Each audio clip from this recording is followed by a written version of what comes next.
ایک جھوٹا خدا، ہزاروں سال کی تاریکی اور ایک اکیلا انسان جو پوری دنیا کے سامنے کھڑا ہو گیا۔ بال، وہ خدا جو بارش کا مالک تھا، طوفان کا آقا تھا۔ بال ہمیں بارش دیتا ہے، بیل ہی ہمارا اصل خدا ہے، بال ہی طوفانوں کا مالک ہے۔ بال ہمیں بارش دیتا ہے۔ پوری ایک قوم جس کے سامنے سجدے میں پڑی تھی، اور پھر ایک دن سب کچھ ختم ہو گیا۔ 450 پجاری ایک طرف، ایک اکیلا نبی دوسری طرف، اور درمیان میں ایک ایسا سوال جس کا جواب آج بھی ہر انسان کو چاہیے۔ قرآن میں صرف ایک جھوٹے خدا کا نام لیا گیا ہے، اور وہ نام ہے بال۔ آج ہم اس کی پوری کہانی سنیں گے۔ تصور کرو ایک ایسے شہر کا جہاں سونے کا ایک بت ہے جو 3 منزلہ عمارت جتنا اونچا ہے۔ اس کا ایک ہاتھ آسمان کی طرف اٹھا ہوا ہے، دوسرا ہاتھ آگے کی طرف پھیلا ہوا ہے، جیسے کہہ رہا ہو کہ آؤ اور مجھے نذرانہ پیش کرو۔ اور اس بت کے سامنے ہزاروں لوگ سجدے میں گرے ہوئے ہیں، ناچ ہو رہا ہے، گانا ہو رہا ہے، آگ جل رہی ہے، اور اس آگ میں قربانیاں دی جا رہی ہیں۔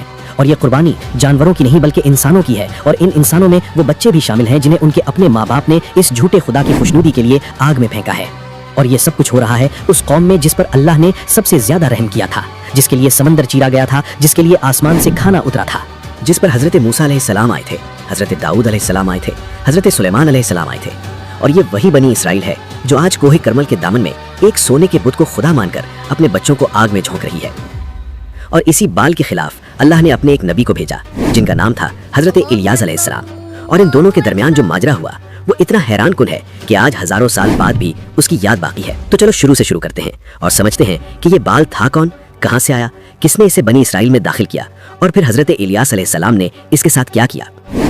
بال ایک سامی زبان کا لفظ ہے جس کا مطلب ہے مالک یا آقا، اور یہ لفظ ہزاروں سال پہلے شام، لبنان، فلسطین اور پورے مشرق وسطیٰ میں ایک مخصوص دیوتا کے لیے استعمال ہوتا تھا، جس کے بارے میں کنانیوں کا عقیدہ تھا کہ یہ بارش کا خدا ہے، طوفان کا مالک ہے، بجلی اس کی آواز ہے، بادل اس کا گھر ہے، اور زمین کی زرخیزی اسی کے ہاتھ میں ہے۔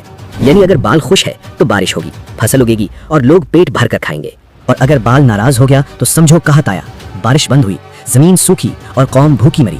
اب یہ ڈر اتنا گہرا تھا کہ پورے خطے کے لوگ اس بت کے سامنے اپنی سب سے قیمتی چیز قربان کر دیتے تھے، اور سب سے قیمتی چیز اپنے بچے تھے۔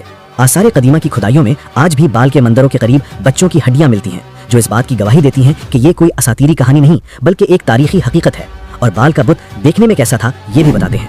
ماہرین آثار قدیمہ کے مطابق بال کا بت ایک آدمی کی شکل میں ہوتا تھا۔